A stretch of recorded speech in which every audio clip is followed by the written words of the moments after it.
Hi friends, మీరు ఇంట్లో geyser కొనుక్కోవాలి అనుకుంటే మీ ఇంట్లో ఫస్ట్ ఎర్తింగ్ చెక్ చేసుకోవాలన్నమాట. అంటే మీ బాత్రూంలో ఎర్తింగ్ ఉందా లేదా అని చెక్ చేసుకోవాలి.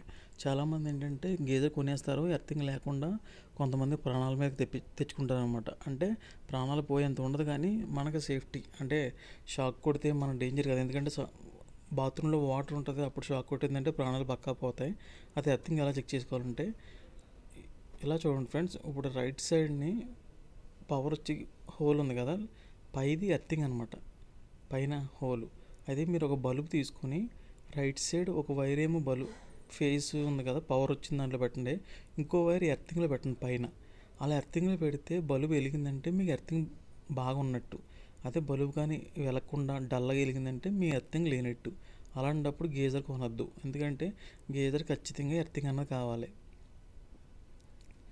ఇప్పుడు మనకి ఎలాగంటే ఫేసు న్యూట్రల్, అంటే కింద ఉన్న 2 హోల్స్కి 2 వైర్లు పెడితే బల్బు వెలుగుతుందని అందరికీ తెలుసు. కానీ పవర్కి అండ్ పైన పెద్ద హోల్ ఉంది కదా, అది ఎర్త్ అనమాట. దానికి పెడితే బల్బు వెలిగిందంటే ఎర్తింగ్ ఉన్నట్టు అనమాట. ఇంకా మళ్ళీ చూపిస్తాను చూడండి క్లియర్. జీ అండ్ గ్రౌండ్ అనమాట. అలా రైట్ సైడ్ ఏమో పవర్ ఉంటుంది, పైన ఏమో ఎర్తింగ్ ఉంటుంది అనమాట. పైన కింద పవర్ ఇచ్చి పైన ఎర్తింగ్ టెస్ట్ పెట్టిన వెంటనే బల్బు అంత బ్రైట్గా వెలిగిందంటే ఫుల్ ఎర్తింగ్ ఉన్నట్టు. బల్బు కానీ చాలా లోగా మొత్తం బల్బు ఎలగలేదంటే మాత్రం ఖచ్చితంగా ఎర్తింగ్ లేనట్టు. అలాంటప్పుడు గీజర్ అయితే పెట్టద్దు. ఎర్తింగ్ లేకుండా గీజర్ అన్నది ఫిట్ చేసుకోవద్దు, ఎందుకంటే ఫ్యూచర్లో గీజర్ పోయే అవకాశాలు ఉంటాయి. గీజర్ లోపల హీటర్ ఉంటుంది. ఆ హీటర్ పోయిందంటే బాడీకి వస్తుంది పవర్.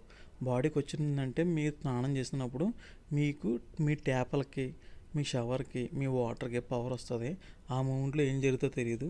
ఎర్తింగ్ ఉంటేనే గీజర్ కొనుక్కోండి, లేదంటే అసలు అవ్వద్దు. ఎర్తింగ్ అయితే మీరు ఇలా ఈజీగా చెక్ చేసుకోవచ్చు. అదే బల్బు కాకుండా మీ ఇంట్లో ఫ్యాన్ అన్నా, ఛార్జర్ అన్నా, ఏదైనా పర్లేదు, ఫ్యాన్ ఉన్నా పర్లేదు, ఏదైనా పర్లేదు, ఇలా చెక్ చేసుకోండి. Thank you. ఇది మీకు యూజ్ అవుతే నా ఛానల్ సబ్స్క్రైబ్ చేసుకుని పక్కన బెల్ ఐకాన్ క్లిక్ చేయండి. Thank you.